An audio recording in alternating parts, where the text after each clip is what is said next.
What is up, everyone? Rain back, and you know I got the race legend. You know I put him to 115, and you know I already ruined him, and we're going to talk about him. I'm going to showcase his skills, what I think might be some options as far as how to rune. But there's really kind of just one way for me.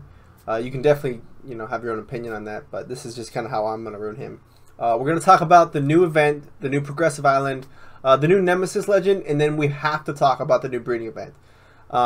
I didn't do too much this week. I was going to do something a couple days ago, but we haven't had any tough wars lately, and I don't want to put myself in a position where I'm showing you guys war gameplay of me just slamming people. So it's not like fun when it's just like, you guys know I'm going to win. If I got way better legends and better runes than someone else, it's not as fun.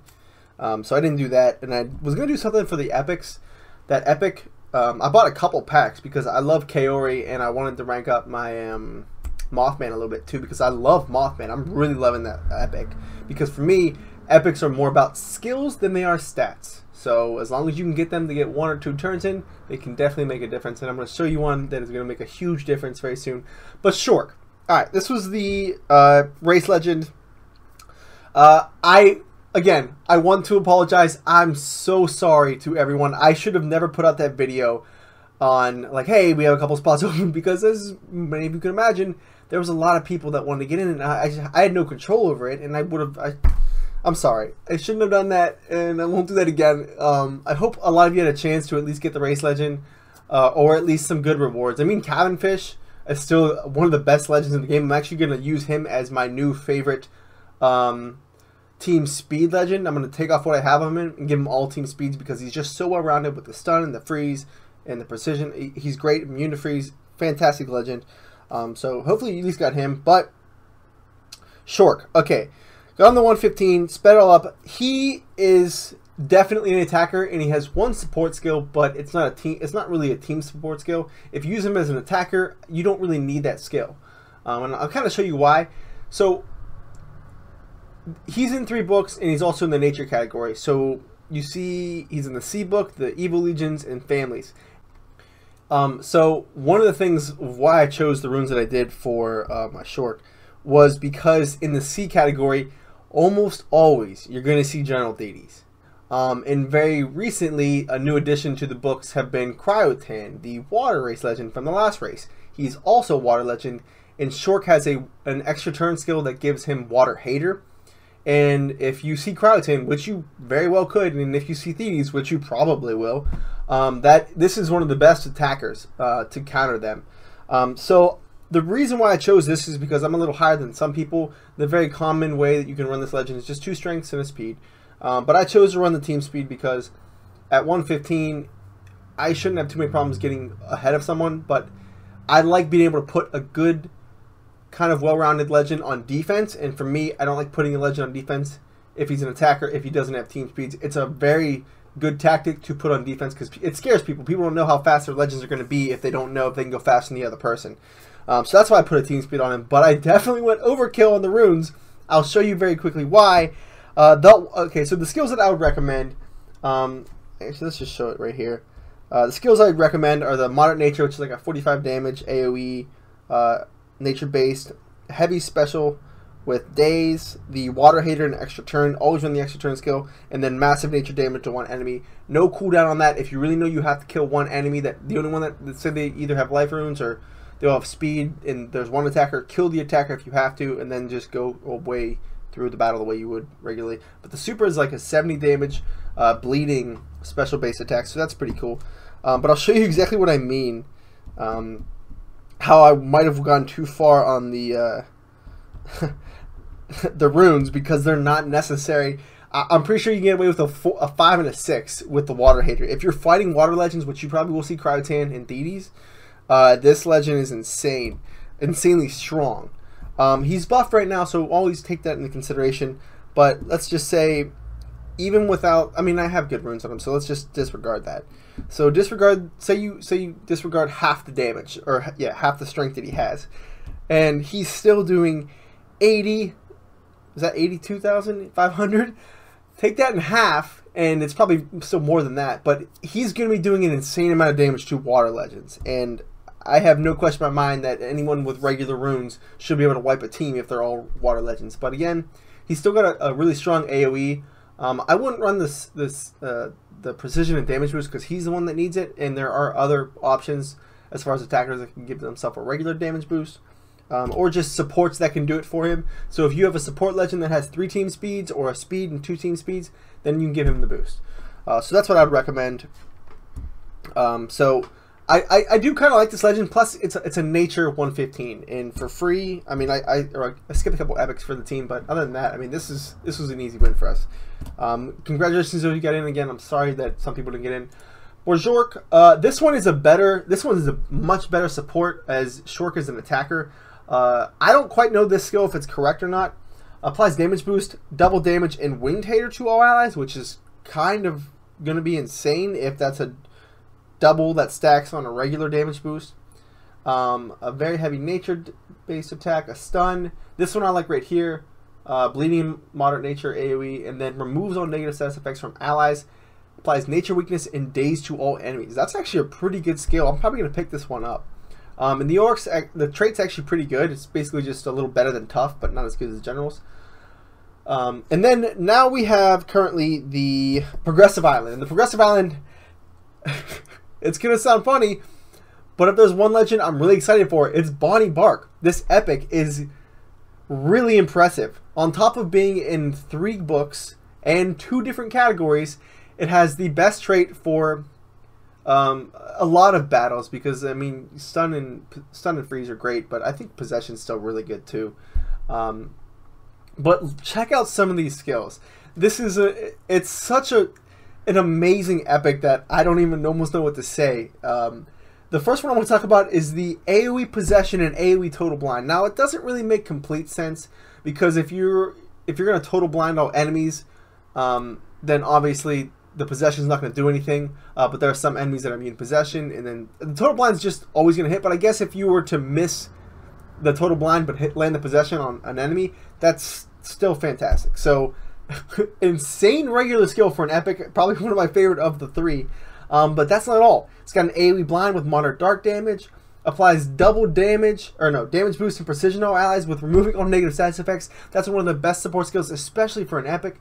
Blind and possession to one enemy, and then double damage and precision to one ally. This is great if you know you have an attacker that can just wipe the entire team with an AoE. Fantastic. I love this epic, and everyone's going to get it because it's the second choice, but I'm pumped by it. Gangster Saurus, I mean, he's okay. He's kind of just an odd attacker. There's so many good metal attackers that he just doesn't serve too much for purpose for me. Plus, he's in the Family's book and the Dragons, which kind of already loaded. The books are just getting overwhelming. It's cool to have new legends, but at the same time, it's like there's so many to choose from now. Monster Face, I really don't like. Alex Bone, it was another race legend. And I do like him. He's got evasion skills, plus he's got an AoE stun and AoE daze. And he's one of the true deniers. Actually, he's the only one. The only true denier of all, because, I mean, Cryotain can't be a true denier if you can't run all speeds without using his best skill. So I think he's the only true denier. And then this one. Carlo Cambino. I'm not excited about this one.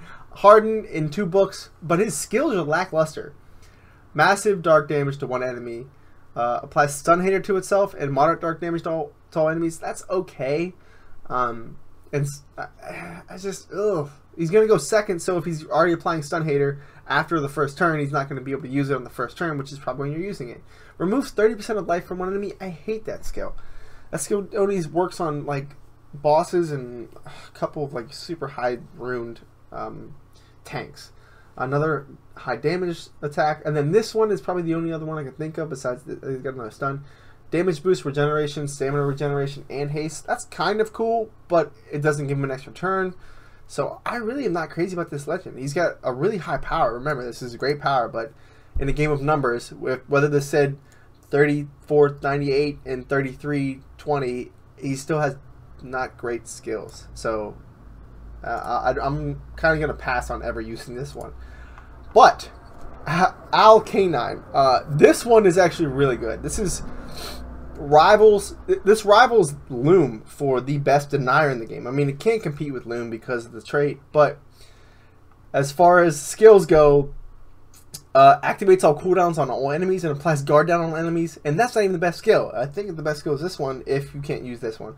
I mean, activate cooldowns on all enemies. If this is the actual skill that it says, I think in the game it's single target, but I could be wrong. You can use either of these at any time. Stun all enemies and sunburn all enemies. That's also amazing. And then removes all negative status effects from all allies. Applies guard down hater to all allies. Another guard down to all enemies. And then stun and sunburn all enemies. This is a great legend. They're definitely amazing. And are top tier speed. Not that it matters too much. Because he's not going to be possible to get without spending money. So take that as you will. He's going to be cool in 3 months when everybody has access to him for 350 gems. Alright. Next thing. We have the new Nemesis legend and some skills I want to talk about with him. But first, I want to quickly touch on the breeding event that is coming up. That you will be able to acquire. Where did that go? Some of the VIPs, actually. I thought I saw it. Oh, it's over here. Acquire some of the VIPs from just breeding some of the possible legends that some people have right now. If I were to make a recommendation for this on where I'd rank these legends, I would say Xyla, hands down #1. You have to get Xyla for a tank of a strength guy. Uther is one of the strongest legends that has a 50 damage AoE and then a 45 or 40 damage with bleeding. Fantastic. I think Kaith is actually... I would rank this Xyla, Uther as an attacker because I like him a lot too. And then these two I'd put in the same boat. Scar and Kaith, they're both great attackers. I hate Nox, I really do. Valgar has like one good support skill, but he's not a denier. Heroim's cool, but there's just so many other legends now, and Hydrock and Oser, they're just ugh. But these are the breeding combos. If you guys just freeze frame it on the video and look at what you need, like I said, if you have Furina, which a lot of people don't, just go for a ton of Xylas, because this breeding event's going to be really cool. I mean, they're giving people an option to get VIPs, and a lot of people don't have access to the money, so this is cool, especially because they're using some of these combos are just breedable. So Rockantium and Bata Magma, you can use to be breedables, so that's really cool. But last, this is a new one. There's no skills up on this. It's like what's his name? Yamada. Okay. Now, lastly, I want to talk about the Nemesis legend, Nemesis Talos. This is the last one. They'll probably do something crazy after the end of this, but I hate this when they're on Taringa. I'm guessing another week before this one gets released, because I think the last Nemesis was released on maybe another week after that. I'm really not sure. The last Nemesis was released right before New Year's, so it's usually 4 weeks in between them. And then we have things I want to talk about. Usually they have some kind of crazy 4th tier skills that they don't show it on Taringa for some reason. But the metal one's got a bleeding all, the nature one's got a poison all, and it looked like there was a hack somewhere in here. Yeah, see, hack, blind, stun, sunburn, poison, bleeding, but I don't even see the stun in here anywhere, so that makes me think that there is a 4th tier skill that there can be a stun, unless it's just, yeah, so I could think the nature, or the magic one could be a stun all with nature weak or magic weakness. If this works anything like Dharma's bodyguard, it will be way overpowered. Blind and healing, hack to one enemy and nature weakness. If this is an AoE hack and a nature weakness, insane. And then reverse healing to one enemy. I never recommend the base model when you can just pay the extra $10. If you're gonna spend 20, just spend 30 to get the better one, then use Elementium to rank them up. Because now I think I'm at like I'm an insane amount of Elementium. Yeah, almost 400 Elementium. I don't really use it except for the Nemesis legends, but I might have to use it since I'm, I have so much. Alright, so I think that's about it. The cells are still on sale. You guys know you can get legends for 150 cells, or 150 gems. If you buy 20 cells at a time, you have to wait 5 months, but it's not a bad deal, because there are some legends that are worth getting, even if they're worth getting for 225 or 250, like Kihaku and Metalisha. Otherwise, these sales aren't great. I mean, I'm acquiring a lot of cells because I'm the kind of person that likes to collect, and these rewards are cool. It just sucks that the one that people do want, the Petroloa, is 15,000, which is, I don't know what that is in gems, but it's a lot. So the only tip I can give you for the Progressive Island, I've given you before, and everyone else has probably told you. All you do is just log in every couple hours. It's nothing special. Check your thing. If you get down to a couple items that you have left to collect, not 99, but say when I get down to 40, I'm just going to skip it tonight because it starts over fresh with the next one. So the timer resets, which is a big deal. If you have, 40, it could take you, an 8 to 12 hours to get down to, 5. So for the people that are going to spend a couple hundred gems on a good legend, I don't even know if it's going to be possible to get Canine, but he is great. So that's all I had. Hope you liked the video. Hope it wasn't too long, and I will catch you guys in the next one.